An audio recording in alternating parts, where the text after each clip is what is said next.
Tantor Audio, a division of Recorded Books, presents Trawn by Ella Maven, narrated by Rachel Woods and Oliver Highpoint. Chapter 1. Leah. Wrong place, wrong time. Story of my life. At least, that was all I could think about when the massive blue alien with corkscrew horns and biceps the size of my torso yanked me against his chest and shoved his thick forearm against the fragile skin of my throat. I winced, but held still, because unlike that other human woman who had been on the spaceship with me, I wasn't trying to cause trouble. Sure, I was scared. My hands shook and my knees trembled. But in the grand scheme of things, this wasn't the worst thing to happen to me the last few days. Hell, the last year. I was unlucky as fuck. "Let her go, Drixonian," said one of the spiky-eared, caped assholes who seemed slightly nervous about my predicament. If I read this situation right, he only cared because he'd just handed over a massive amount of coin for me to the one-eyed dolphin aliens who'd been manning the spaceship, where I'd woken up groggy and restrained. The last thing I remembered before that was falling asleep on my best friend's bed after too much wine. But now, the one-eyed aliens were gone. After depositing me on this hot-as-Hades planet, they jetted right out of here as fast as they could. The arm around my throat tightened, and something sharp pricked my skin. What the hell? Well, I could add it to the split in my lip from the crack the caped leader had taken at me earlier because I'd been walking too slow. I prodded the cut with my tongue, tasting coppery blood. "No," the massive beast holding me said with a growl. I could feel his hot, hard body at my back, tensed for a showdown, with me in the middle. Fuck my life. "I know you won't risk causing her harm. Are you that good of a shot, Plykin?" That was when I realized he was moving us, shuffling us backward. I didn't have much of a choice other than to move with him. We stood on what looked like a docking station. Different shapes and sizes of spaceships were anchored to a metal bridge. To my right, steps descended to the planet floor, which was packed with flat red dirt. That was as much as I could view, seeing as I couldn't turn my head. In front of me stood about a dozen caped aliens, the one who'd spoken at the helm of the group. They all wore uniforms, had large horns that extended from their foreheads to behind their heads, and were massively tall and muscled, with mean yellow eyes. Their skin was a dull gray-green color. The alien at my back, when I'd gotten a very brief glimpse at him, only wore pants, no shoes. His massive blue feet, almost human-like, except for the clawed toenails, caged me in. The tip of his thick tail curled around my ankle possessively. "Drixo, my name is Trawn," he snarled. The caped leader straightened, and he drew a gun-looking thing from his belt. "Punishment for leaving your post is death. But the consequence of leaving with stolen property is torture. Which one will it be, Trawn?" Trawn made an odd sound at my back, a vibrating rumble, and it took me a minute to realize he was laughing. "You'll have to catch me first." I squealed when he tossed me over his shoulder and sprinted at what felt like the speed of light down the bridge. His feet barely made a sound as he sped away from the caped aliens who were shooting at us.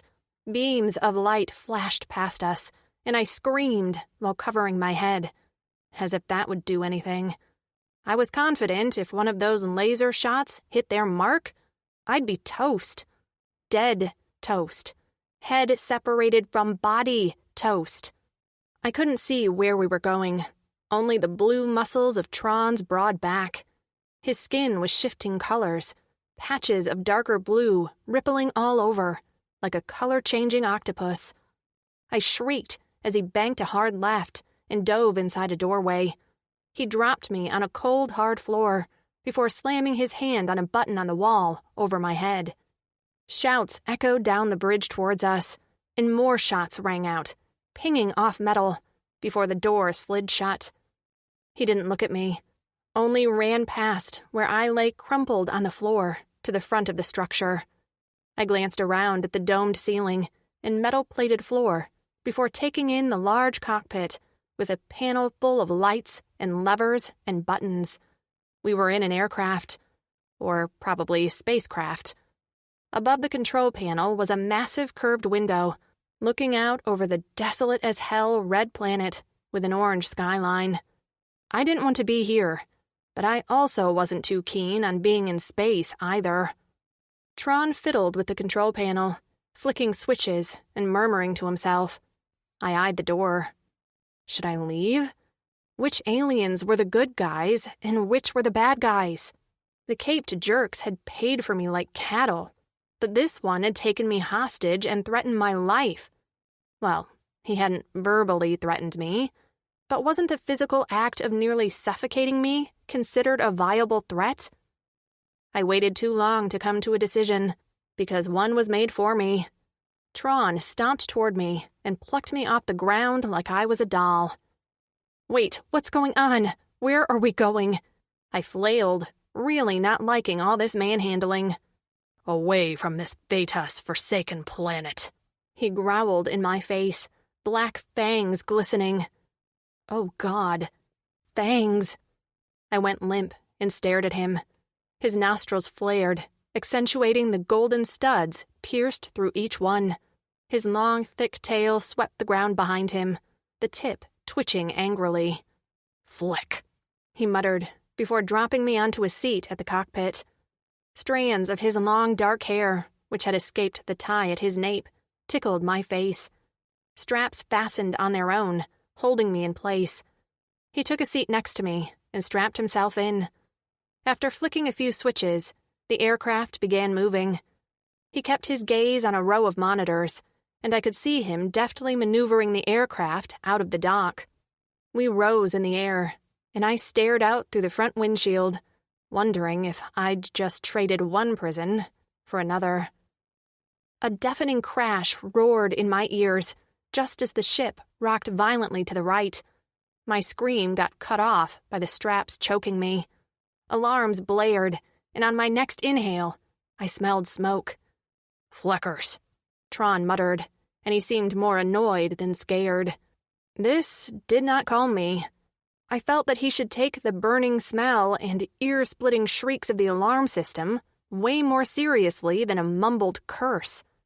What was that? I asked. Are we going down? He shot me an intense look that effectively iced me in place.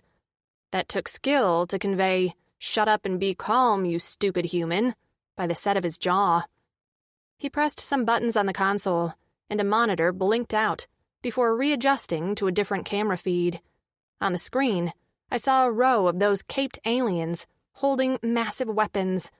One fired, and a streak of yellow light sailed past us. A muscle in his jaw ticked. Hold on, he muttered. What? He yanked a lever, and we shot forward so fast I nearly swallowed my tongue. I closed my eyes as I fought to breathe despite the crushing pressure. My lungs didn't want to inflate, and my heart pounded in my ears as the roar of jets crescendoed to a screaming pitch. This was worse than that roller coaster ride I'd taken at the beach with my niece. We'd gone from 0 to 72 miles per hour in 2 seconds. It'd been fun until the person in front of me threw up, and I'd unfortunately been caught in the spray zone. See? Unlucky. I hadn't planned to sleep at my friend's house those few nights ago when I'd been taken, but the wine slushies she'd made had been so strong that I didn't feel like calling an Uber. She'd given me her bed, and she'd slept on the couch. If I'd returned home as planned, would she have been taken instead of me? When I'd woken up on the spaceship, I'd been with 5 other women. We'd traveled to a beautifully lush planet and deboarded. Except the one woman wasn't having it. She pitched a fit, understandably, and bumped into me, causing me to slam into one of those dolphin-eyed aliens who had then been impaled on his own spear. Instead of punishing her, they'd proclaimed me the troublemaker and thrown me back on this spaceship to bring me to the red desert planet. Wrong place, wrong time. Story of my life. So of course I'd then be taken hostage by a massive alien with fangs, claws, and a growly voice, only to die on some rocket ship in zero-G deep space. For the next few seconds, minutes, hours, I focused on breathing, because that seemed like the only thing I was capable of, other than shaking with fear. I closed my eyes, unable to look out the front windshield anymore, at the rapidly approaching darkness. My head swam with a mix of dizziness and vertigo, while my stomach lurched with nausea. I didn't open them until I felt a tugging on my straps. Tightness eased from my chest. I could breathe easier now. I didn't feel like we were traveling at the speed of light anymore. I blinked my eyes open, only to find a pair of deep-set black irises inches from my face. The shock of seeing his blue face, dark eyes, and fanged teeth up close forced hysteria to rise up my throat and leave my mouth in an inelegant scream. His eyes went wide at the sound, and he jerked back, while I flailed, only to topple out of the chair and land hard on the metal floor on all fours. Ouch. Shit. I swore, before scrambling to my feet on a wince. Once standing, I whirled around to face the alien. If there were anywhere to run, I would have, but the only door was the one we'd entered. The walls held a few cabinet-looking things and small panels, but other than that, we were in a one-room spaceship. The alien swallowed, his thick neck working. He held out a 5-fingered hand, tipped with black claws. "Female, I won't hurt you." My spine snapped straight. I might have had a history of being in the wrong place at the wrong time, but I was no pushover. "You won't hurt me? You expect me to believe that?" I wrapped my hand around my throat, where I could still feel the prick of whatever sharp object he'd held there. "I think we need to rewind. You held me hostage." He cocked his head and frowned. His prominent brow, which was ridged in bumps, seemed to darken. "I don't understand all your words, but I would have never hurt you. The Plikins didn't know that, though. I saw an opportunity to save us both, and I took it." I remained wary. "You held a knife at my throat." "Not a knife." He flexed his forearms, and spikes, actual black daggers, emerged from slits in his scales. And not just his forearms. In the reflection of the glass panel behind him, I saw the spikes ran from the top of his head like a mohawk, all down his back, to the base of his tail. Fear streaked through me like a gasoline-fed fire. I stumbled away from him like a moron until I stupidly remembered there was nowhere to go. He immediately put away his weapon things.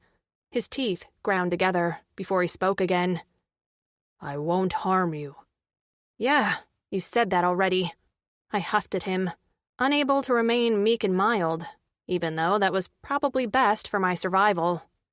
"But I'm sorry that I don't fully believe you. You could dice me into pieces like a hibachi chef." I gasped.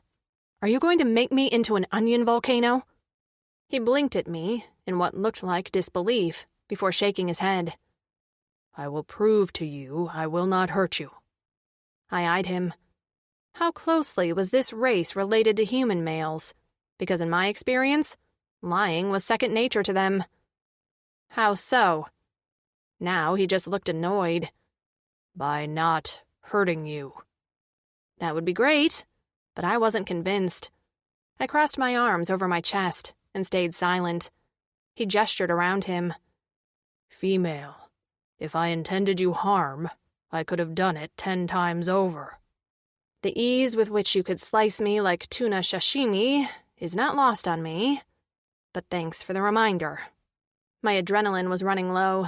The fear that had spiked through me had dulled, leaving me drained. I do not understand your words, he growled. Well, I don't understand how the hell I went to bed on Earth after one too many glasses of Moscato and woke up on a spaceship before being sold to a bunch of caped aliens on a red planet. Tears brewed in my eyes, pricking at my eyelids. I angrily swiped a hand at my face. I don't know where I am. I don't know you. A sob burst forth. I just want to go home. And then the flood began. Rivers of tears. Heaving, hiccuping wails. I didn't even see the blue guy through my blurred vision until he was right in front of me, gathering me into those massive arms of his, now 100% less deadly. I didn't even fight him. What was the point? He could kill me if he wanted. So I clung to him instead, relishing the warmth of this body. Moments passed before I felt a steady vibration coming from his chest. A chant left his lips, a ch-ch-ch sound, almost like a purr. It lulled me, easing the sobs and tears until I was only sniffling. It was then I realized he was also petting me. One great big blue hand ran down my hair, tangling in my honey-colored curls. What is your name, female? He asked. Leah, I said. He tried the name on his tongue, speaking it a few times in a low, almost whispered tone, before he grew confident enough to say, Leah. My name is Trawn. How can you understand me? And how can I understand you? He tapped behind his ear. Translator implant. You have one too. My fingers reached behind my ear to the lump there. The dolphin aliens had placed it there right before they dropped me off on the red planet. Oh. But I don't know all your terms, like hibachi. I couldn't help it. I laughed. Hibachi is a type of food, or a way to cook food, something like that. He nodded, but he didn't seem to understand fully. I shifted, realizing I was sitting on his lap, across his thick thighs. His tail swayed lazily on the ground behind us. Brushing my fingers over his forearms, I looked in his eyes and said, Did you mean what you said? You won't hurt me? His body went rigid, and his eyes swirled, purple leaking into the blackness as the darker blue patches on his skin rippled. His nostrils flared again. I would die before I hurt you, and I'll do everything I can to protect you. To do that, I need to focus on piloting this craft. Where are we going? He helped me to my feet. Not sure yet, but first I need to repair the damage their solar blasts caused. Right. I'm sure this thingy will, fly better if it's fixed. He gave me a look. Yes, but most of all, we need to be prepared for the next attack. I froze. Excuse me? His eyes narrowed. The Plykins will be back for you, and we need to be ready. They'll come after us? I squeaked. Yes. If it was just me, they might let me go. But you, they will send a fleet for you. A fleet? His chin tilted up, and his chest inflated. But we will not be caught. I wanted to believe him. I really did. But what he didn't know was that he had bad luck Leah on board. I would doom us both. Chapter 2. Trawn. The human female was a complication I didn't need, but I only had myself to blame for her presence. I glanced over at her as the ship worked through its diagnostics report to determine how much damage we'd received. Leah sat next to me at the front of the ship, wearing nothing but a thin dress. Her feet were bare, and her yellow hair hung around her shoulders in a shiny sheet. She barely came up to my chest when standing, but yet she was lush, with large breasts, thighs, and hips. I ached to see the rest of her creamy skin and shifted my weight at the unfamiliar feel of my thickened cock pressing against the front of my pants. I cursed myself and looked away. What had I been thinking bringing her with me? I was no longer the respected Trawn Warinx, captain of one of the largest defense crafts in the Drixonian space fleet. I barely had a name anymore, but when spoken to, I was nothing but a filthy Drixonian who mined the dusty Vixlisten caves for the Plycans, along with hundreds of unlucky species from around the galaxy. Once upon a time, females meant everything to me and to my race. Our creed we lived by was, she is all. Drixonians were legendary in battle and defended our planet of Corin successfully. Until a virus swept through our ranks, killing all our females and most of our adult and elderly males. I'd been one of the few elder males to survive, but the damage had been done. We fell apart without the female leaders who ran our planet while the males protected it. Having spent 50 cycles in the mines, I hadn't remembered what it was like to have a purpose I believed in. Until I saw her. Until that flecking Plycan named Jupulk struck her and I'd felt the echo of the pain in my own face, as if I'd been the one to receive his correction. After that, my single focus had been getting off the planet with her. The warrior in me who had laid dormant for tens of cycles roared to life with a vengeance. I'd given up on the hope of escape long ago, and it'd only been because of the change in routine at the arrival of the human that I'd had the chance to climb my way out of the mines to the docking station. Most guards hadn't been at their usual posts. Those who were had been distracted.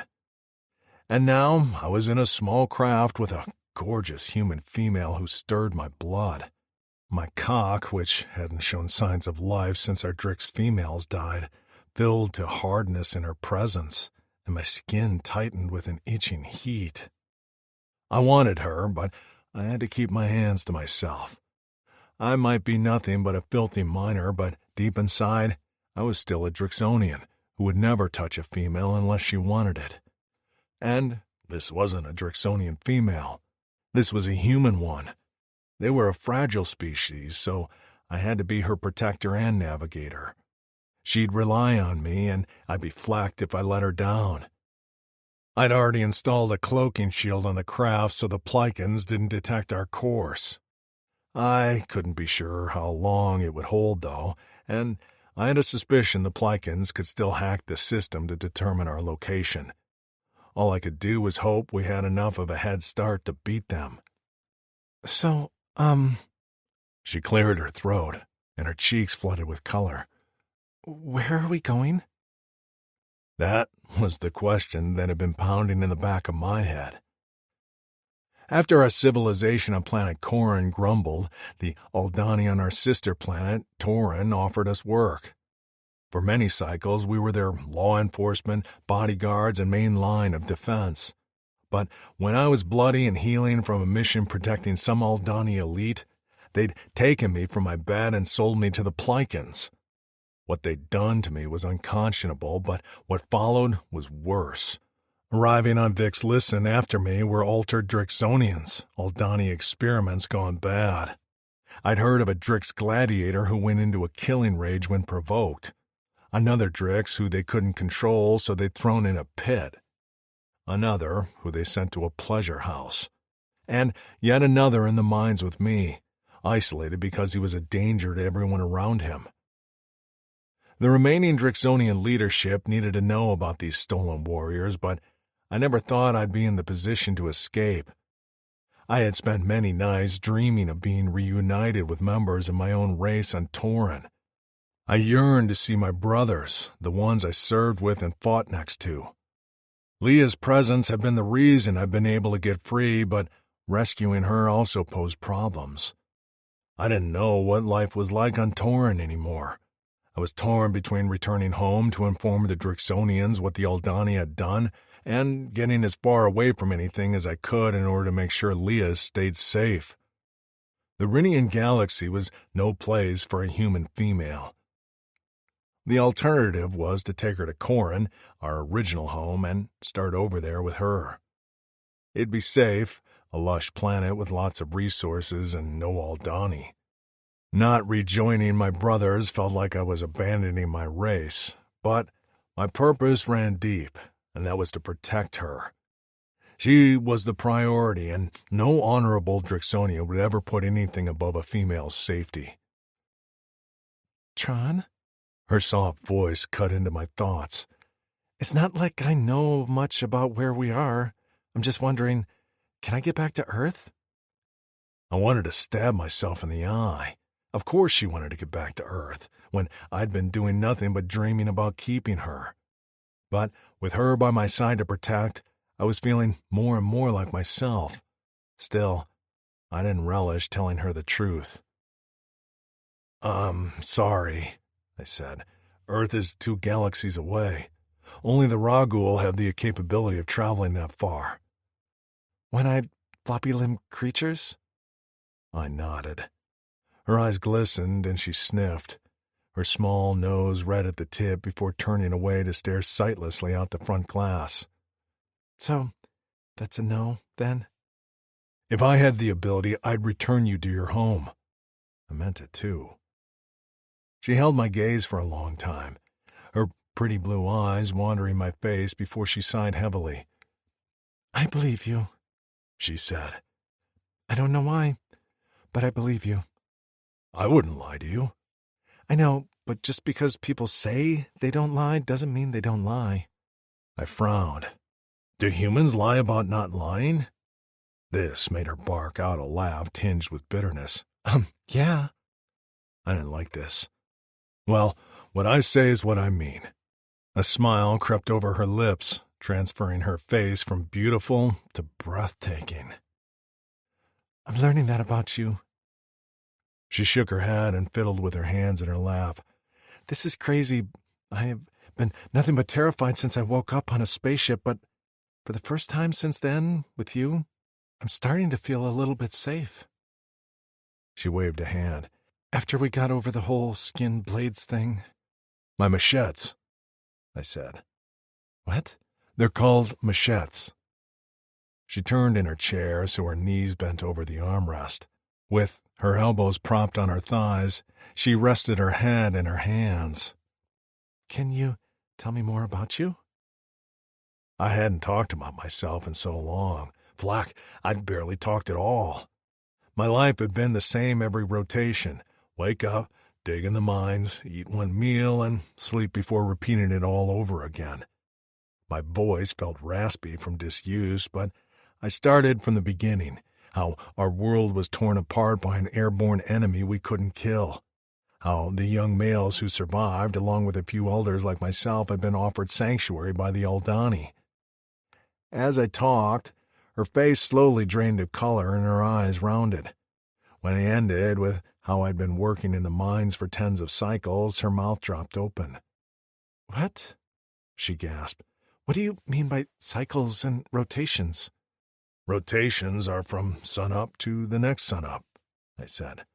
Okay, so we call those days? Cycles are a full rotation around the sun. A year? She smacked her hand on the back of her chair. You've been here for decades? I frowned. What is a decade? 10, cycles? Then yes. How old are you? She squeaked. Drixonians live 500 sun cycles. I'm 300 cycles old. Her head jerked back. Wow. Humans live a fifth of that. In the mines, my lifespan would have been drastically reduced. I would have lived another 50 if I was lucky. Why would the Plycans do that to you? They had long tried to conquer us. They were never successful. They see owning a Drixonian now as a status symbol. She wrinkled her nose. Disgusting. Tell me about your life on Earth. Her expression immediately fell and her shoulders slumped. Well, I'd just been laid off from my job and found out my boyfriend had been stealing money from me for a solid year. At the time, I'd wallowed in wine with my best friend thinking life couldn't get worse. Then I woke up on a spaceship and was sold to a bunch of caped aliens. She cackled wryly. Oh, how wrong I'd been. You didn't deserve to be taken from your home. She shrugged. Yeah, well, it happened. What would the Plikins plan to do with me? I swallowed. I'd only heard rumors. Talking was forbidden in the mines, but sometimes I'd overheard guards conversing. They talked of females being given to the winners in gladiator fights. There were also pleasure houses filled with unwilling slaves, and then there was the pit, a lawless prison system where most were thrown away and forgotten about. Her fate could have been any number of things, but none good. I shook my head. I can't be sure. She eyed me. But you have a guess. I swallowed and nodded. That's all you're going to give me? You don't need to know, because it'll never happen. She pulled the corner of her lower lip between her blunt teeth and bit down. But what if they catch us and take me back? Her fear spread through the air like a sickly smoke. I always prided myself on my control, but at this time, pure anger surged through me, forcing my machetes to lift and my claws to elongate. My muscles bulged with the need to tear and hurt and maim. My female was afraid, and the warrior in me couldn't let that stand. I couldn't imagine what I looked like, but it had to have been shocking because Leah reared back in her chair, bulging eyes on me, every line of her body tense. A light flashed to my left just as the control panel sent out a shrill signal to let me know the diagnostic test was finished. Conversation time was over. I had to repair the craft. Forcing my machetes back under my scales, I sucked in a sharp breath. They will not catch us, and they will not take you back. Nothing threatens my female. Chapter 3. Leah. My female. He'd called me that.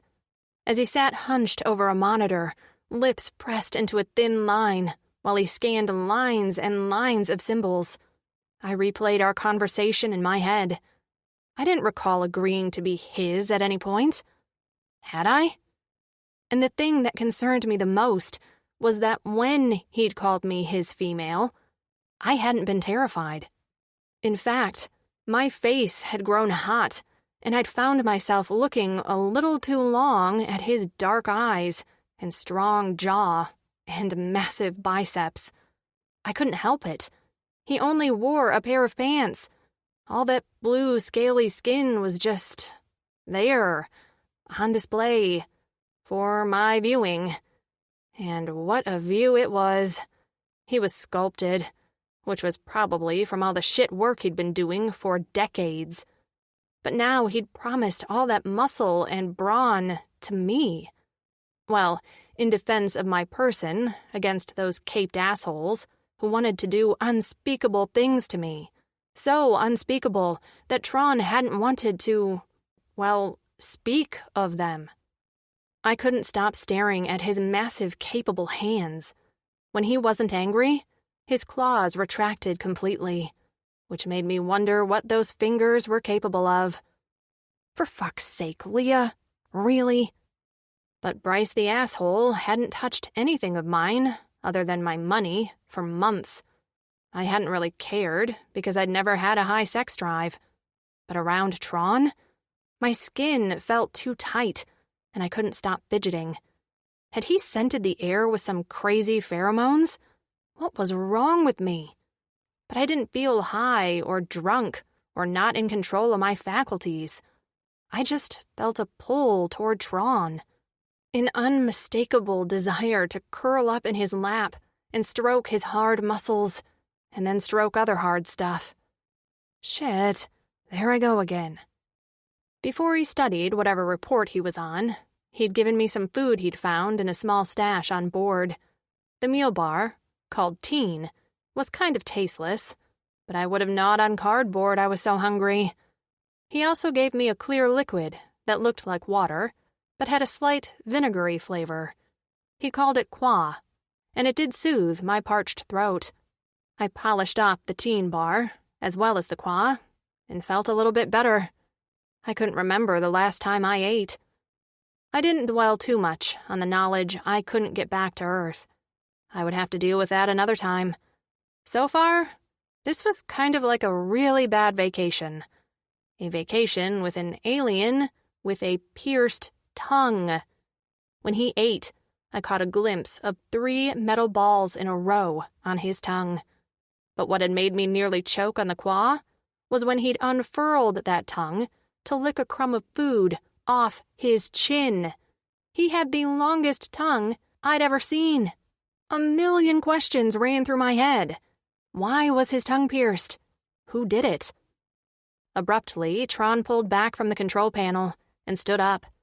I stood up too, because I couldn't crane my neck back that far to see his face when I was sitting down. Even standing gave me a muscle spasm when I peered up at him, the tall bastard. What was he, like 6'7"? I was 5'5". Then all I could think about was that meme where the hamster bites into a giant banana. I was going to hell, if I wasn't already there. According to the report, the panel covering the landing gear is damaged. Without it working properly, we can't land. That sounded not good. And by we can't land, you mean... I mean we'd hurtle to the ground at the speed of light and disintegrate on impact. I bit my lips between my teeth. Worse than not good. And I'm assuming this thing needs some sort of fuel, so we can't just orbit space forever? He gave me a look. That is a correct assumption. He walked past me and swung open a panel along the far wall. No need to worry about that. I can repair the landing gear. I hurried after him. You can? He removed several instruments and strapped them around his waist with a utility belt. I was the captain of my own ship once. This one is a different model, but has the same basic construct. He hooked a flexible metal cable over his shoulder and turned to me. He was just so capable, with his tool belt and fierce scowl and bulging muscles. It felt refreshing to be in his presence. No games, no bullshit, just the truth and confidence. Is it dangerous? The repair? Of course. Trawn! I gripped fistfuls of my hair and tugged. Don't tell me that. He frowned. You asked, and I answered. Yeah, but I wanted you to say something like, it's easy and there is no concern. But there is a concern. Okay, never mind. You're right. You told me the truth. I patted his chest, but couldn't seem to pull my hand away. So I switched to petting. Thank you for telling me the truth. But I'm worried. I won't let you down. The landing gear is vital. I know that, but I'm worried about you. I hadn't even realized that was my main concern until the words were out. Horrible visions of him injured and bleeding flashed in my head. And after all he'd been through, he deserved more than to die on a spaceship in the middle of nowhere, with only a useless human hovering over him. He placed his hand over mine, stilling my petting motion. His lips turned up at the corners, and his eyes crinkled. The action transformed his face from that of a weathered scowl to a warm, kind smile. His black eyes swirled, lightening to a pretty violet that captivated me. You're worried about me, little Leah? Oh, for fuck's sake. Was he smirking? Of course I'm worried about your big blue ass, I grumped, refusing to look at him. I don't know how to fly this thing. He stepped closer, close enough that I could feel his heat through the thin fabric of my dress. My nipples pebbled, and I sucked in a breath as my senses flooded with his nearness. When he spoke again, I expected a taunt, and instead I got a soft question. Is my flying ability the only reason you're worried about me? I blinked up into the vibrant purple of his irises. A raw vulnerability shone through, a hopefulness that hammered at my heart until it cracked. I like you, I heard myself answer. I think you're good, and you deserve a happy future. My fingers twitched beneath his. And selfishly, you make me feel safe. His grin widened, cracking into a full-blown smile so beautiful that I forgot all about the fangs and scales and bone blades. It's been a long, long time since I felt anything, he admitted. Around you, I finally feel a purpose again. I'm honored that I make you feel safe. He swayed toward me, barely an inch, and I felt myself roll forward and rise up on my toes. His lips were there, and plush, and so full. My skin flushed with heat. With a muttered curse, he stepped back, releasing my hand so fast that I nearly toppled over at the change. I braced myself on the wall beside me. Sour confusion tangled with the warm arousal in my belly. Trawn? A shudder ran through his big body as he closed his eyes briefly. The smile vanished from his face, and when he opened his eyes, they were once again a solid black. I'm sorry, he said. Sorry for what? My throat was too dry, and all I could do was make a squeaking sound. I must get the repair done before it's damaged further. Right, I managed to say. He swallowed, his thick throat working, before he gave me a sharp nod. Stay here where it's safe. I'll be back when the job is complete. Okay. I didn't know what else to say. He turned away from me and opened up a hatch in the floor. He had one foot down the ladder when I found my voice again. Be safe, Trawn. Come back to me unharmed. He glanced up, and our gazes locked. I promise, Leah, he said. I was going to hold him to that promise. Chapter 4. Trawn. I had almost kissed her. I could still feel the puff of her breath on my neck and the hard points of her breast as they brushed my chest. And, if I read her right, she'd been almost eager for it. I had to be wrong. I couldn't let that consume my thoughts right now. I had a more important mission than touching her soft skin, and that was making sure she was safe. I stood in the belly of the craft, assessing the damage to our landing engine thrusters. The panel covering them was dented, preventing the opening mechanism from working properly. If we tried to land now, the panel would never open. If the panel wasn't open, the thrusters wouldn't turn on. A failsafe in order to prevent the spacecraft from being consumed by fire. Likely, the Plikins aimed to damage this part of the ship on purpose.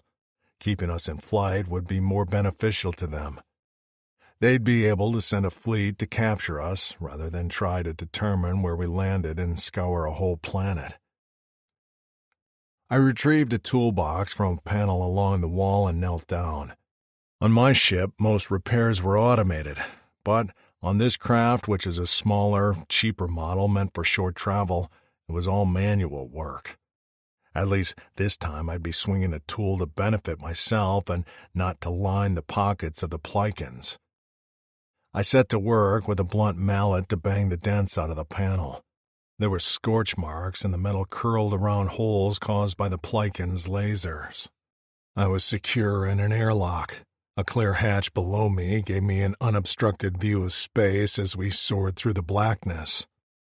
Above me, I could see Leah's outline through the clear door as she watched me. I'd told her to sit at the cockpit, but she didn't listen to my command. Part of me liked that she watched.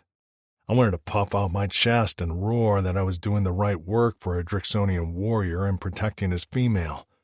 Not that our females hadn't been capable. They'd been our world. But we'd been their defenders, so they could live life and organize our civilization into one of the most powerful in the galaxy. I banged harder, pouring out my frustration on the defenseless panel. I stopped a moment and caught my breath. I had to stay focused and under control or I was going to do more damage. Long moments later, with the feel of Leah's eyes on my shoulders, I smoothed my palm over the flat metal. The damage was still visible, but I'd hoped it was enough to trick the sensor into believing the panel was repaired.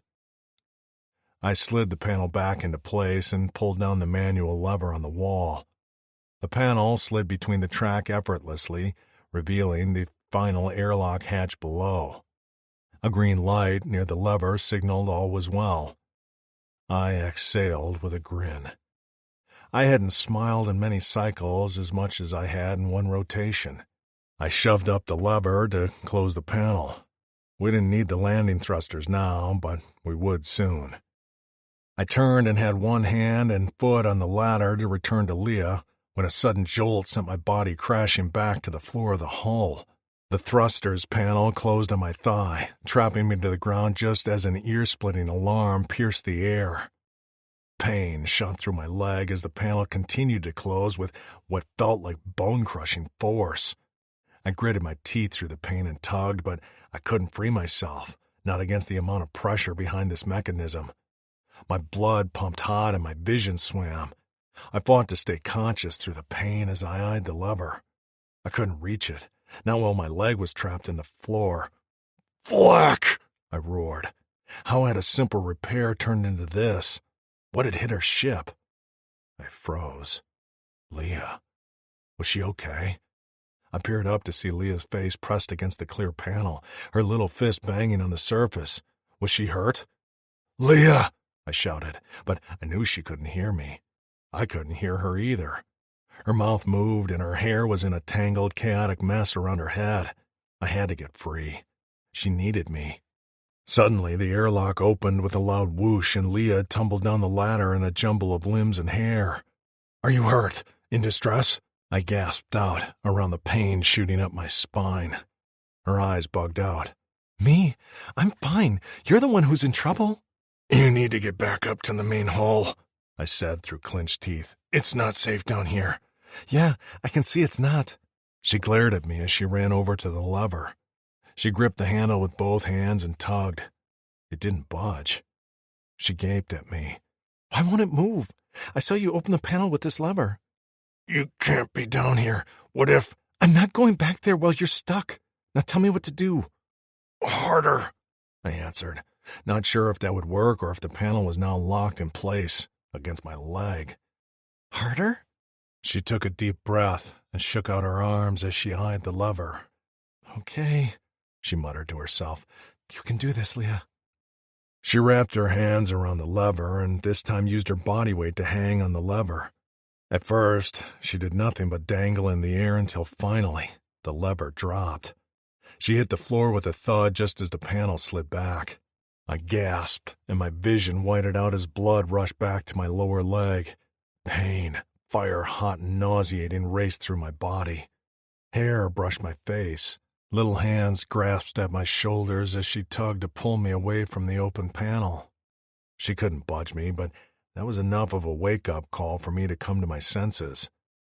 I stood on my one good leg and stumbled toward the ladder, bringing Leah with me.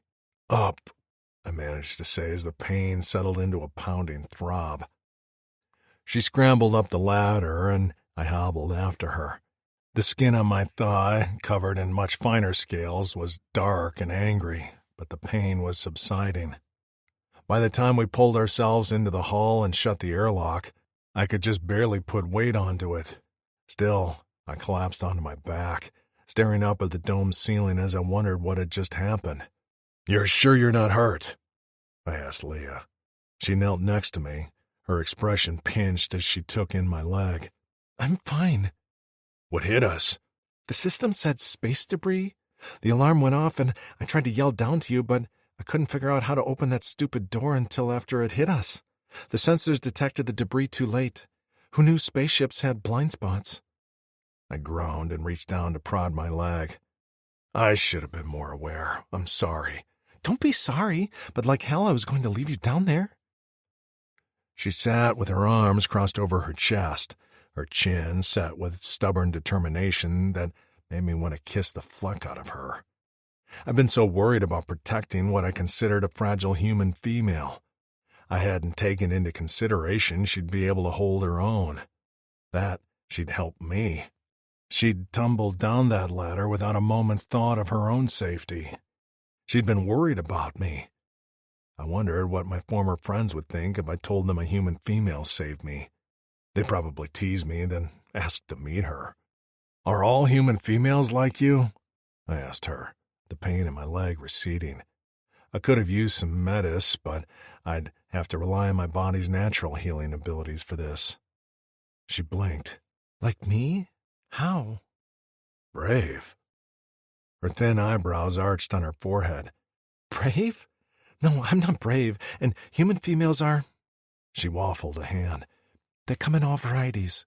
Brave, shy, smart, athletic, all different. Well, I like your variety.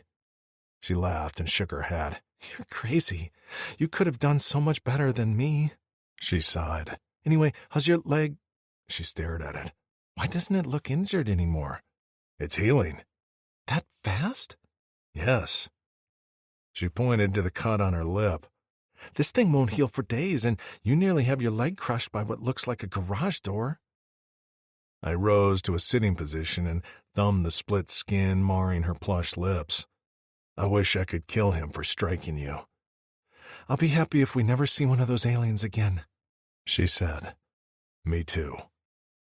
Our gaze locked and held. She looked away first, her cheeks flushing. I found I liked that color on her. After running another diagnostic test to ensure the spacecraft repair was sufficient, it was, I set the ship on autopilot so both of us could get some rest. I would have given anything to ditch the spaceship, as I knew the Plikins would have a way to track it, but my only advantage was a head start. They'd take half a rotation at least to gather their fleet. Their ships took time to prepare and fuel. Hopefully, in 2 more rotations, we'd be safely landed. On what planet? I wasn't sure yet, but we were headed toward the twin planets of Corin and Torin. I'd decide when we grew closer. Leah's pale skin had already been marred by dirt, but her fall in the filthy belly of the craft had left streaks of grease on her hands and knees. Her hair clumped in random knots, and while I thought she was beautiful, I could tell she was bothered by her appearance. She continually fussed with her hair with a look of disgust on her face, and she licked her finger before rubbing at the filth on her skin. This craft should have a cleanser. I retreated to a section of the hull marked with a familiar symbol and pressed the button next to it. A nozzle descended from the ceiling and a nearby control panel lit up. I gestured to her and beckoned her closer. Here, this will clean you. A shower?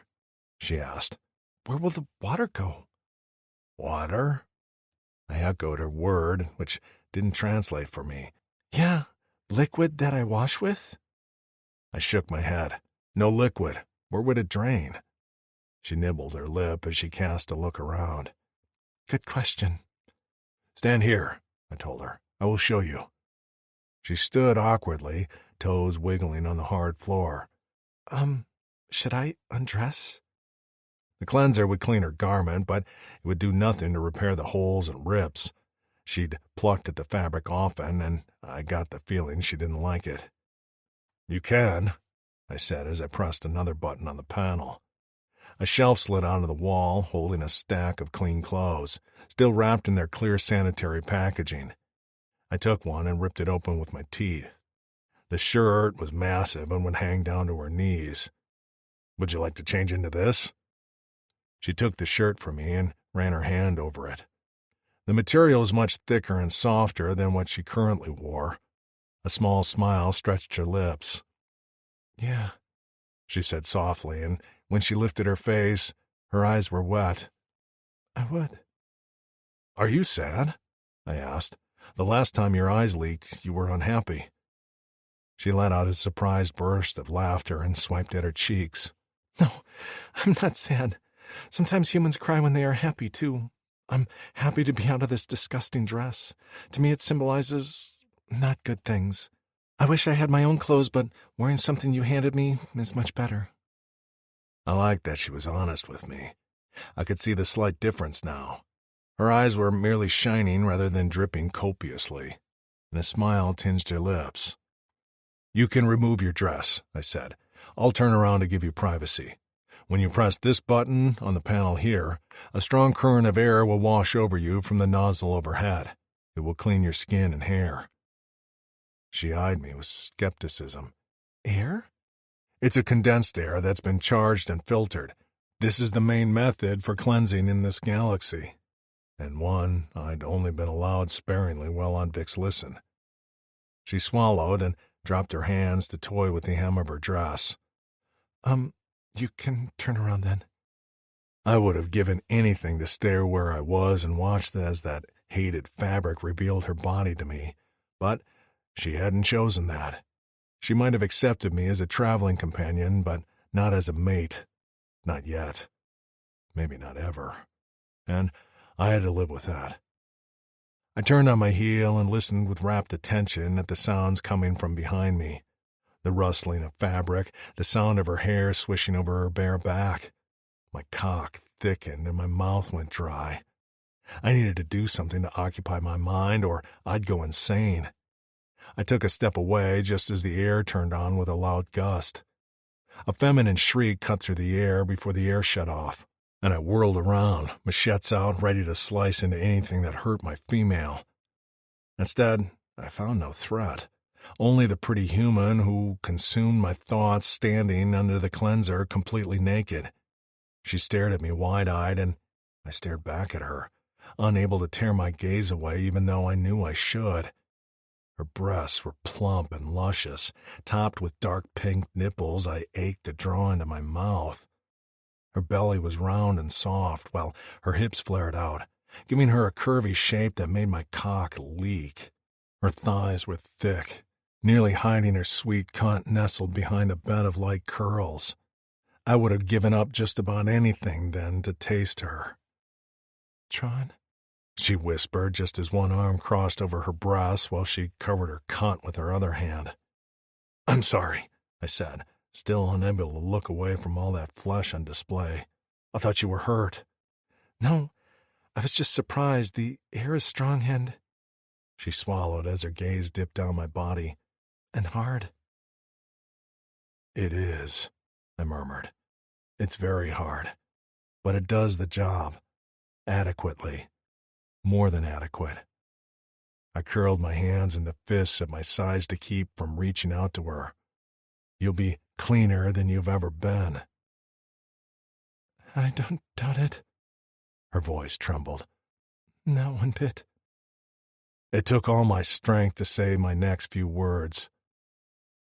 I'll turn around again, so you can finish. She blinked. Yes, I'll finish. I turned around.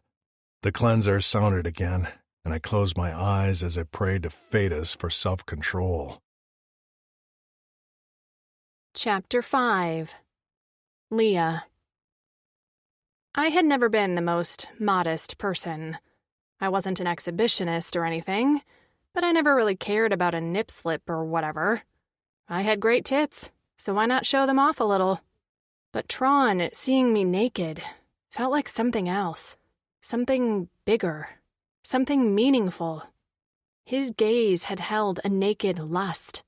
But for a brief moment, desperate longing had swept over his expression, and that was what snared a hook into my heart and tugged.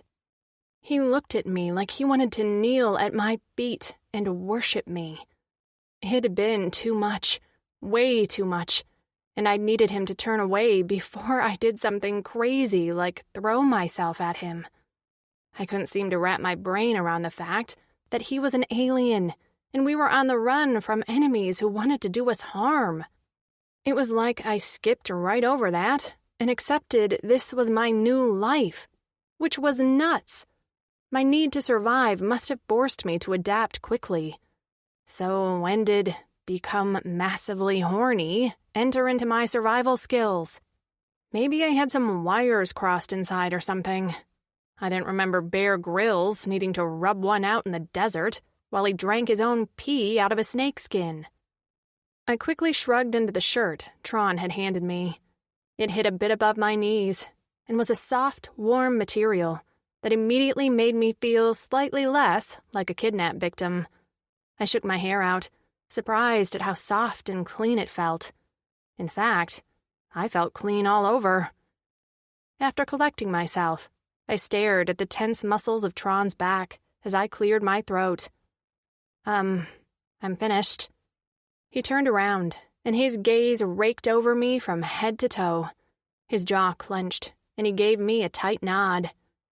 If you don't mind, I'll use the cleanser now. I stepped aside. Of course I don't mind. He didn't even wait for me to turn around. He dropped trow immediately. Just right there, in the middle of the floor. Every inch of his blue-scaled body was on display, from his muscled abs that I drooled over already, to his bulging thighs, and his, good God Almighty, pierced dick. I stared, unable to take my eyes away from the thick girth and low-hanging balls. A large silver ring was pierced through the tip of his cock, but even the weight of it couldn't pull down his massive erection. The inner walls of my pussy clenched, imagining how all of that would feel sliding into me. I gulped and finally lifted my gaze to find him watching me. He didn't touch himself or make any move toward me. The heat in his nearly neon violet eyes licked at me like flames. With a quick jerk of my chin, I spun around and gave him my back. I could have looked at him all day, for multiple days, weeks, months, but I forced myself to keep my distance. I didn't know what his customs were like. I didn't think he'd hurt me, but the idea of giving up physical control to a different species scared the shit out of me. I listened as his footsteps approached. The cleanser turned on, then off. A rustling sound followed as he pulled his pants back on and stepped into his boots. Leah, his deep voice called, and I slowly turned around to find him standing tall and proud. Now that he was clean, I realized his color had been dulled by red dust from the planet. His hair, now loose around his shoulders, shone a vibrant raven blue-black, and his scales gleamed a vivid blue. He was beautiful, no longer the beaten-down, growly alien he'd been when he first held his machetes at my throat. Trawn. I fluttered my hands at my belly before clasping my fingers together. You look good. He raised a nubbed brow, and his lips twitched. You too. After giving me another round of privacy so I could use the toilet, or, as he called it, the expeller, he then pressed a button on the wall, and a massive horizontal plate slid out of the wall. I didn't realize what it was until he pressed another button, and a pad on top inflated. A bed. You can get some rest, he said, turning down a corner of the blanket like he was a hotel bellboy. I'm sure it's been a while since you've slept. It'd been days of catching a few hours here and there, but who was counting? Where will you sleep? There's only one bed here. He shifted his weight, and the color in his cheeks darkened. This ship is meant for 2 pilots who take shifts. But you need to sleep too, I protested. He blinked languidly. I'll be fine. I was tired. Now that I was clean and dressed in something soft and warm, just the sight of the bed had me nearly salivating. Trawn fingered a dial on the wall, and the lights dimmed. I took a step toward the bed, but the thought of getting on it alone unsettled me. My stomach churned. Sleeping was such a vulnerable time, and the thought of laying there alone made me feel exposed. You can lay with me if you'd like. There's plenty of room. I don't move much when I sleep. His chest heaved, and his ab muscles contracted. I don't. Please? I hated the pleading in my voice, but he hadn't lied to me yet, and so I wouldn't lie to him. It feels like eternity since I felt safe. I'm not sure I can fall asleep without knowing you're right there. That did something. His eyes fired, and his spine snapped straight. Then I will lay with you until you fall asleep. My nerves calmed. I placed a knee on the bed and smiled up at him. Thank you. He sucked in a breath and settled onto one side of the bed on his back, with one hand tucked behind his head, the other resting on his chest. There was no blanket to cover us, which was fine. I'd had worse the last few days. A soft pad felt like I was living large now. I curled into a ball on my side next to him and studied the outline of his face. Just beyond was the cockpit, and space yawned in front of us, pitch black, dotted with distant stars. A shiver ran through me, and Trawn jerked his head, brow low in a frown. Are you cold? A bit, but it's okay. I'll be fine once I fall asleep. Except as I lay there with my eyes closed, I couldn't fall asleep. I'd thought his presence would be a comfort, and it was. But his proximity stirred something else, too. Like my libido, which hadn't dulled one bit now that I knew what rested behind the bulge in his pants. My eyes creaked open as I let my gaze stray to the object of my thoughts. Human, if you don't stop looking at my pants like you're trying to see through them, I might just take them off and let you look your fill. I snapped my gaze back to his. My embarrassment at being caught switched to annoyance that he'd called me out on it. I glared. It was his fault anyway, just laying there, all attractive and stuff, and hung like a fucking horse. It's not my fault you got naked in front of me. How am I supposed to think of anything else now? He rolled onto his side and propped himself up on his elbow. You're thinking of me nude? Of course I am, I snapped, irritated at his smirk.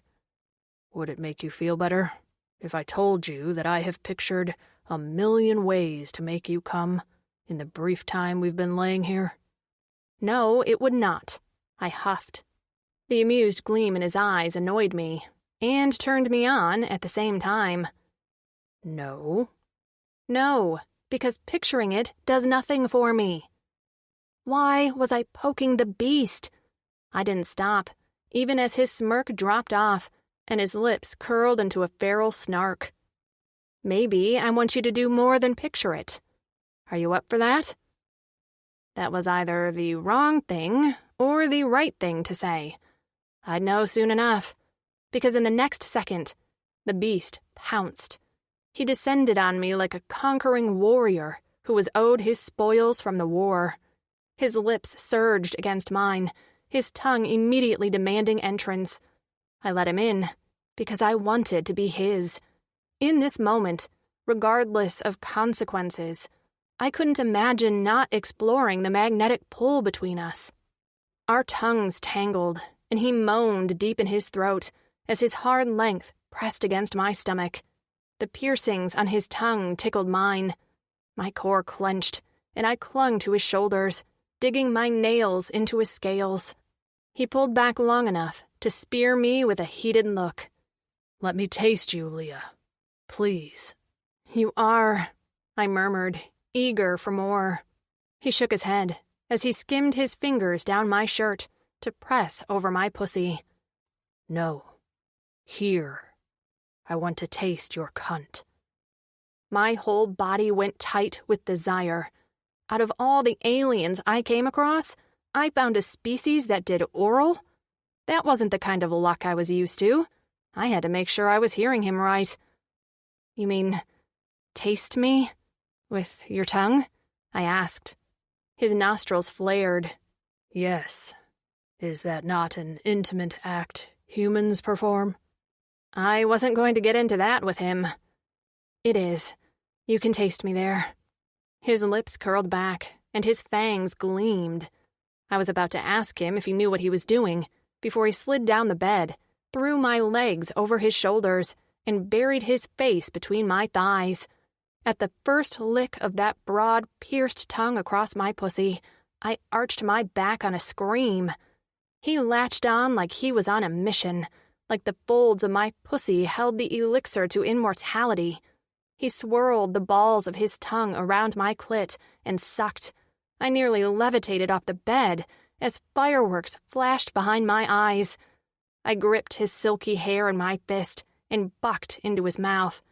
Just when I thought I couldn't take any more, he left my throbbing clit alone and speared my entrance with that long, pierced tongue.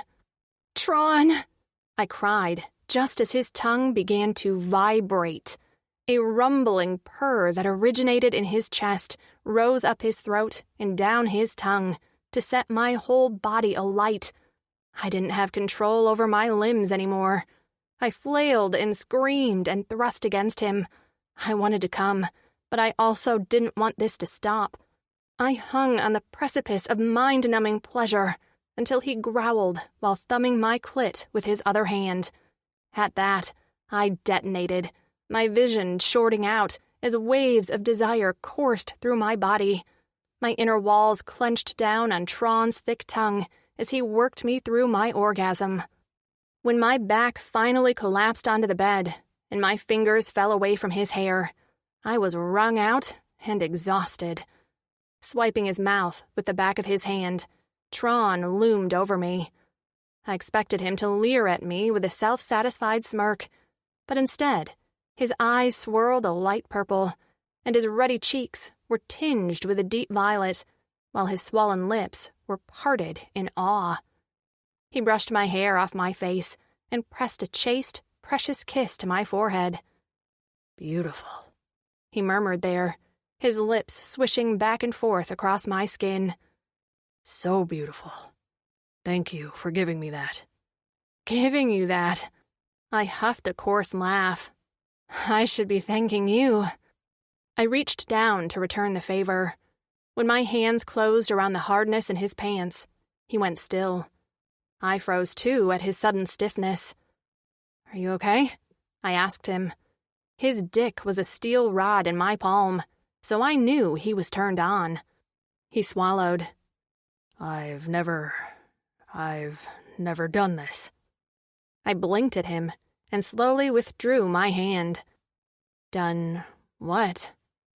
Touched a female. Or been touched. I hadn't found my mate yet, before the virus came. But surely... I let my voice trail off, thinking he'd finish. Instead, he only tilted his head in confusion. Surely what? Weren't there other females? Another species? He only shook his head. My heart pounded. I had a virgin alien? For real? But you knew what you were doing when you touched me. His lips curled into a soft smile. Drixonian warriors were always known as legendary lovers. Every generation, elder males pass down their knowledge and customs to us. Well, that explained the piercings, then. I reached for him again. You tell me what you like, then, because I haven't had any lessons with your, anatomy. I don't remember what I like. His words were soft. What do you mean? When our females died, our libidos died with them. I haven't been hard for many, many cycles, until I saw you. And before that, I'd never released my seed. My eyes nearly bugged out of my head, and I jerked to a sitting position. You've never had an orgasm? My voice was reaching screeching levels. He shook his head. I felt like I was going to hyperventilate. This was too much pressure. What if I hurt him? What if it didn't feel good for him? It would be just my luck to fuck this up. But then I looked into his eyes and saw nothing but trust there, adoration, and a whole lot of lust. We'd figure this out, but like hell would I give him blue balls. Well, his balls were already blue, so I wouldn't give him purple balls, or whatever. I carefully pushed on his shoulders until he lay flat on his back on the bed. His tail curled around his hip, and the tip slowly flickered back and forth at our feet. He'd already released the clasp on his pants, which rested over his tail, so I easily tugged down the waistband until his cock flipped free, rearing up, pierced and proud between us. He was long and girthy. An odd node sat at the top base of his cock, and when I brushed my finger over it, he shuddered. The tip of his cock leaked a copious amount of clear liquid that felt like lube. I closed my fist over the head of his cock and stroked down to cover his shaft with the slick. He groaned, and his hips rocked. Does that feel good? I asked on the upstroke. Yes, he hissed, and his tail thumped on the bed as if to emphasize his answer. I wasn't a sex goddess by any means, but I knew my way around a cock. While this one was supersized and pretty much a work of art, it worked the same. I continued to stroke as Trawn's hips churned. When I cradled his balls in my other hand, his back bowed off the bed. Captivated by his blissed-out expression and bunched muscles, I wanted to give him more. Everything. This alien who was more than twice my size had cared for me and respected me, and I wanted to give him everything I had. Without warning him, I bent down and sucked the head of his cock into my mouth. His whole body bucked, and on the next upstroke, he came on a roar. I swallowed as much of his surprisingly sweet-tasting cum as I could, but when it got to be too much, I pulled my head back and let the rest dribble down his shaft. I crawled up his body, and his glazed eyes immediately sought me out. He gripped my face in his giant palms and pulled me down for a tender kiss. There, he murmured against my lips, "Thank you, my precious human." Precious. I was his precious. I'd never been precious to anyone. I curled up against him and tucked my face into his neck. His tail wrapped around me possessively, and I closed my eyes.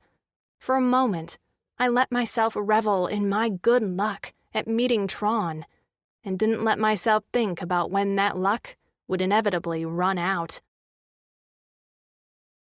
Chapter 6. Trawn.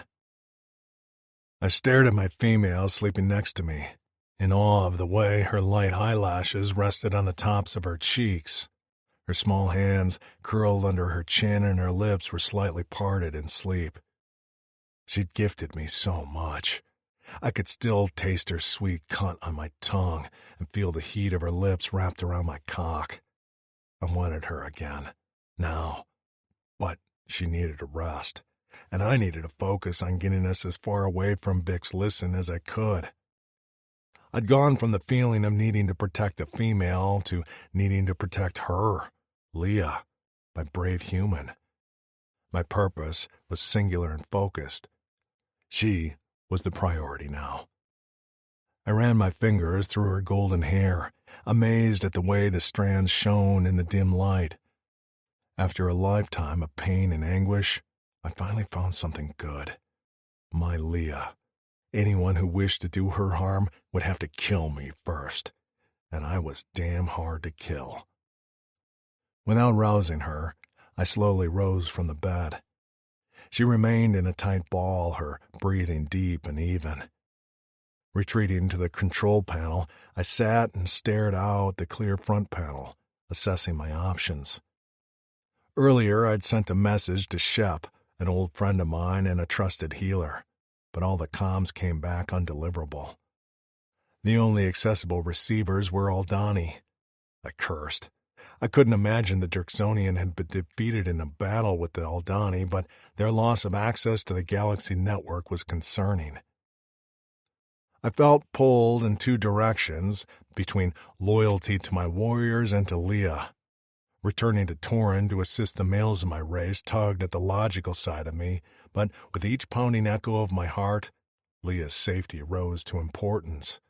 I looked back at her where she lay with her soft skin, sleeping peacefully because she said I made her feel safe. Me. I'd made her a promise, and I intended to keep it. I knew what I had to do. I couldn't go to Torn to track down the members of my race, knowing that I could be putting her at risk. I'd take her back to Corrin, and we'd build a life together, just the two of us. Once we were safe on Corrin, I'd reconfigure the comm system so that the Plikins couldn't track it, and I'd find a way to get in touch with the warriors left on Torrin. I didn't know what awaited us on my old home planet, but I knew I could hide us in my territory. My fingers sped over the control panel as I redirected our destination. With a final tap, the decision was made. Our course was set. I couldn't take her back to Earth, but I wouldn't place her into a war zone either. I checked to be sure our cloaking shield was still on and that it hadn't been hacked by the Plikins. So far, so good. Unable to remain away from Leah for long, I retreated back to the bed and lay down next to her. Immediately, her body curled into mine, and she hooked a leg over my thigh. I fell asleep with the smell of her hair in my nose and the feel of her silky skin on my scales. We woke to the sound of alarms, and I knew immediately that we'd been found. Leah jerked up with a scream, and I tore off the bed to take my place at the control panel. I immediately turned on every monitor and saw a large Plycan cruiser bearing down on us. The good news was there was only one. Maybe the commander hadn't been too eager to waste many men chasing us down. Let the story pause so your spirit doesn't have to. This music is for your restoration, and this audiobook is a gift to you.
Leah flew to my side and gasped. I didn't make a sound. This was my element. I'd fought many enemies, including the Plycans, while defending my home planet. I didn't have the technology or defense craft that I'd had back then, but I could work with what I had. Trawn? Leah's voice shook. I flipped the switch to charge the laser weapons. The advantage I had was that the Plycans didn't want to kill us.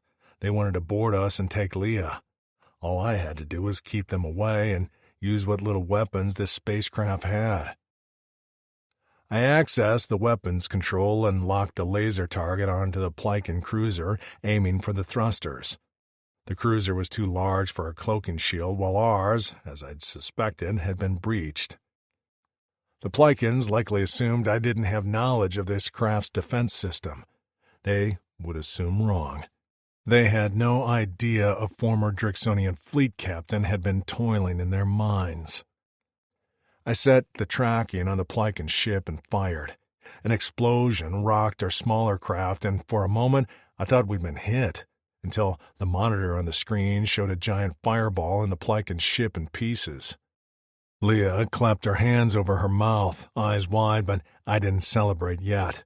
I searched for more ships, surprised that the Plycans would have only sent one after us. Maybe a human wasn't worth a fleet. My answer came a moment later when a metal crunch sounded above us, and we both would have crashed to the floor if it wasn't for the straps holding us in place. "What was that?" Leah shouted.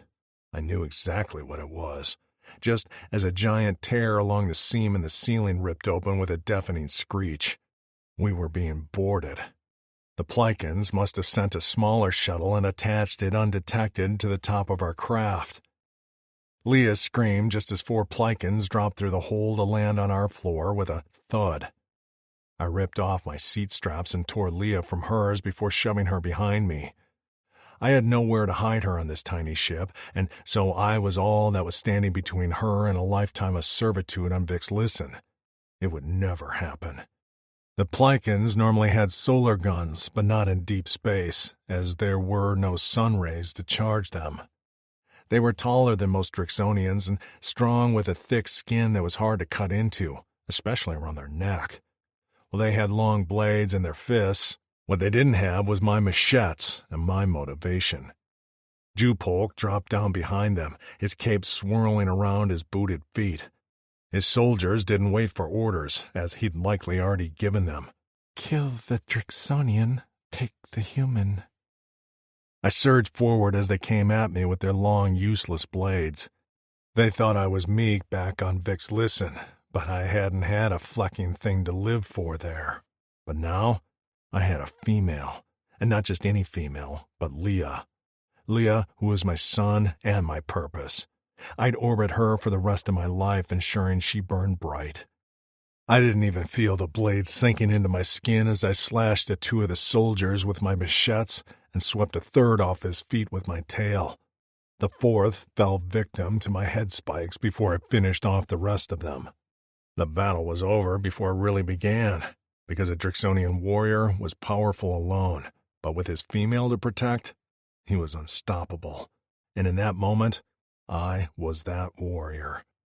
Leah's shout drew my attention away from my blood dripping down my legs from a wound in my thigh to see her lash out at Jupolk. He'd slithered by me as I'd fought his soldiers, and now he held her with a laser gun pointed at me. He must have found a way to charge on remotely. Anger surged through me, but I kept control of myself. One shot of that gun and I'd have a smoking hole through my chest. "I see now I should have sent more soldiers." He sneered in disgust at the bodies and shook his head. "This is sad, really. You Drixonians and your females. Always with the protecting. I thought you'd be over that, but the first thing you do when we show up is protect her." I wasn't paying attention to his words, not really. I was looking for a weakness, any weakness. I only needed one. "Let me take her, and I won't take you back. You'll be free and clear." I weighed my chances of getting to him before he could fire a shot off in my direction. They had a slight trigger delay and were hard to aim accurately without an intense amount of training and practice. Leah struggled, her face darkening as she sucked in breaths despite Jupolk's forearm at her throat. The terror in her eyes nearly killed me, but then something else passed over her face and her lips pressed into a thin line. She jerked her chin down and then slammed her elbow in Jupolk's ribs. He grunted at the impact, and I pounced. My machete sliced right through his wrist holding the gun, and it clattered to the floor, his lifeless fingers still on the trigger. Blood arced in the air, and Leah screamed just as Jupolk's pain shriek filled the air. I picked him up by his throat until his feet kicked uselessly in the air. "You think caring about females makes me weak?" I snarled at him. "But I know the truth. It makes me stronger than you can even imagine." I squeezed until his eyes bulged and his arms tugging at my grip weakened.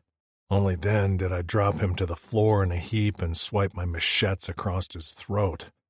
His eyes held mine as he gasped and gurgled his final breaths. When his eyes dulled, I rose to my full height. I turned to find Leah crouched on the ground near the bed, her arms wrapped around her chest, eyes locked on Jupolk's lifeless body. I immediately went to her and drew her into my arms. Her entire frame trembled, but she didn't shy away from me. She wrapped her arms around my neck and held me tight. "Are you okay?"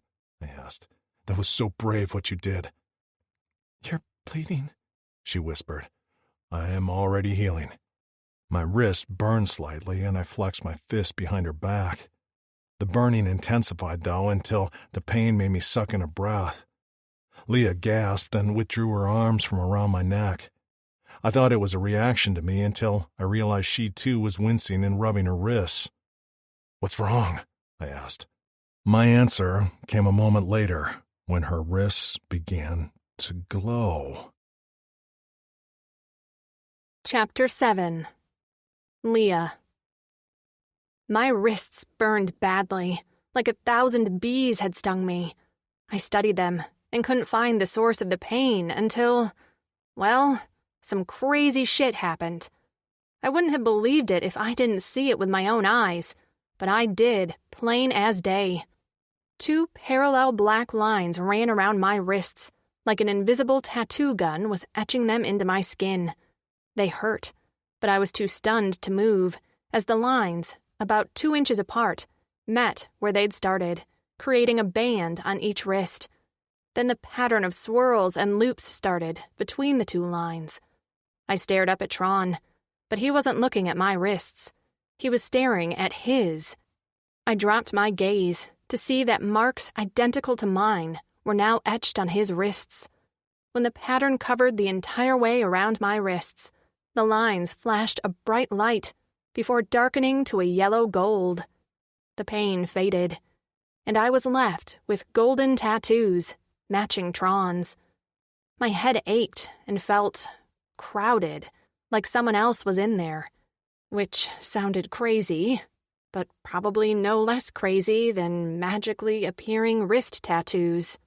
My mind felt fuzzy, but there was an unmistakable presence, like a blue mist. "Trawn," I whispered, my voice hoarse. What is this?" He looked stunned, with his eyes wide and face paled. He swallowed convulsively as he flexed his fists before lifting his gaze to me. "You're my mate," he said. "Mate?" I asked. "I just can't believe it," he murmured to himself. "Phaetos has chosen us for each other. The locks prove it." "I'm sorry, you gotta slow down," I said. "Phaetos? Locks?" He took a deep breath. "Phaetos blesses us or curses us, depending on our actions. She gives us what we deserve, and she is determined I deserve you, which is the greatest gift I've ever been given." I ran my fingers over my markings, which didn't hurt at all anymore. The skin wasn't raised. They were like completely healed tattoos. Is that what these mean? He gripped my wrists and rubbed his thumbs over the patterns there. "These are locks. They mean that you are my Cora Eternal." My implant roughly translated that term to forever heart, which made my belly warm. "Locks are rare. Once in a generation rare. We always chose our mates, but sometimes Phaetos saw something in 2 Dricks that made her push them together. Those were given locks." This was so much. A lot. But I couldn't deny the pull I'd felt when I initially met him, and how everything about him felt right. But why did the locks appear now?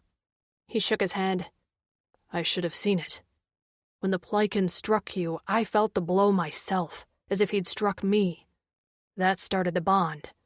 When I killed him, the one who drew your blood, the bond was confirmed. I didn't look at the bodies on the floor. I kept my gaze on Trawn. So what does this mean? This means you are my Cora Eternal. The worship in his eyes held me in a trance. I will care for you and protect you. He swallowed, and anguish streaked across his face. The mist in my mind dimmed and shimmered. Unless you don't choose me. Hey, I gripped his face. I choose you. This is all a lot to process, and I'll need some time. But I've come this far. He ran his hand over my hair, then drew it back with a cringe. I'm not fit to touch you. Let me dispose of the bodies, and then we'll use the cleanser. I offered to help, but he refused to let me lift a finger. He returned the bodies to the shuttle they'd landed on our roof. After cleaning the floor and repairing our ceiling, he sent their shuttle coffin off into space. After that, he led me into the cleanser. I didn't shriek this time when the air blasted us, but instead kept my gaze on my big blue mate. Yeah, mate. He was mine, just like I was his. His Phaetos had said so, and while I wasn't sure who or what she was, I couldn't deny she'd made a good match in us. His lips captured mine as the air sent our hair swirling around us, mixing the blonde and black strands in a tangle. His cock pressed thick and insistent against my belly, and I wished for more room to climb him like a tree like I wanted to. With a slam of his hand on the cleanser button, the air turned off. He lifted me on a growl, and I did my best to wrap my legs around his hips. He took us to the bed, where he dropped me down on the pad with an eager reverence. My Cora Eternal, he murmured against my neck. I can't believe I'm so lucky. Phaetos chose you for me, and you chose me back. His big palms squeezed my breasts before his head ducked, and he sucked a nipple into his mouth. I cried out as his tongue piercings rolled around the stiff peak, sending hot bursts of pleasure straight to my clit. The mist in my head bubbled in rolling bubble. What is this feeling I have in my head? I asked, unsure I could even describe it. Those are our auras, he murmured against my breasts. The locks, they let us feel what our mates are feeling. You can feel my emotions? He grinned at me. Like a golden syrup in my mind, you are sweet and hot. Oh, God. I strained against him, eager for friction. And hell, I'd been a good, patient girl, but it was time for some good old-fashioned impaling. His tail slapped the bed beside us as his hand slipped down to toy with my pussy. He pulled off my nipple and gave me a feral grin just as he flicked my clit. Please, I tugged on his shoulder. Please take me, Trawn. Does my Cora Eternal want my cock? He taunted. You know I do. He squeezed my hip. So soft. All mine. All yours, Trawn. Your Cora Eternal. His lips curled back, and with a feral snarl, he lined up his cock at my entrance and plunged inside. I gasped as stars flickered behind my eyes. The mist of his aura shuddered and pulsed. He stretched me to my limits, and the piercing at the end of his cock slid deliciously along my inner walls. He didn't just get to fucking.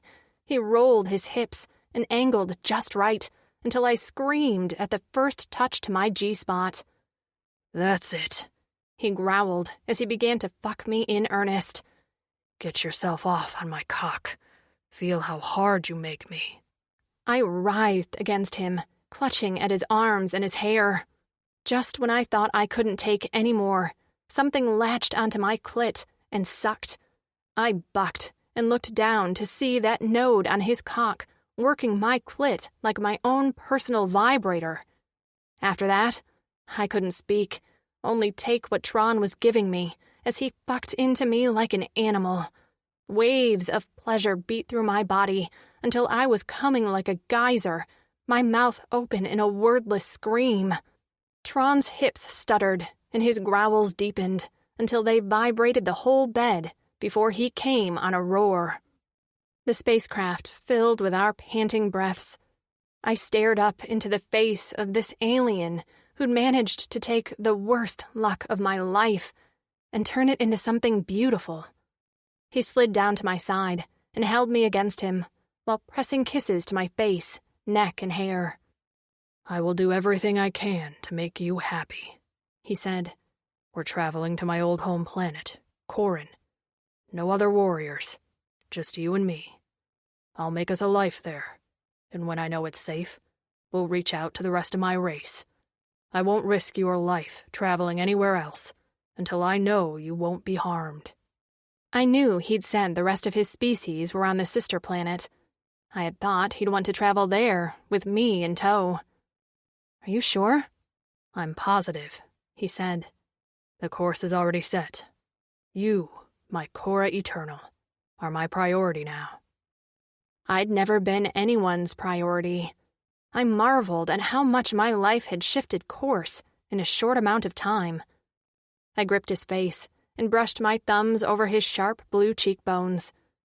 If I can't get home, then I choose to spend the rest of this crazy life adventure with you. For once in my life, luck is on my side. The tilt of his head was cute. "What is luck?" "Luck is like your fortune. I guess some people think it's like your fetas. You get the luck you've earned. But some people just have bad luck. That would be me." I grinned. "Until you. I guess it took leaving Earth and meeting a Drixonian warrior before my luck changed." He grinned. "Well, then I'm glad to be the reason for this good luck." For once, I didn't think about what could go wrong. With Trawn at my side, I could handle anything. So that was how I viewed what was to come, as we hurtled through space to set up a new life on a new planet. I was a whole new Leah now, and I finally had luck on my side. This concludes Trawn by Ella Maven, narrated by Rachel Woods and Oliver Highpoint. Copyright 2020 by Ella Maven. This unabridged audiobook is published by arrangement with Ella Maven, care of Corvacero Literary Agency, and was produced in the year 2023 by Tantor Media Incorporated, a division of Recorded Books, which holds the copyright thereto. Please visit tantor.com for more information on our growing library of unabridged audiobooks.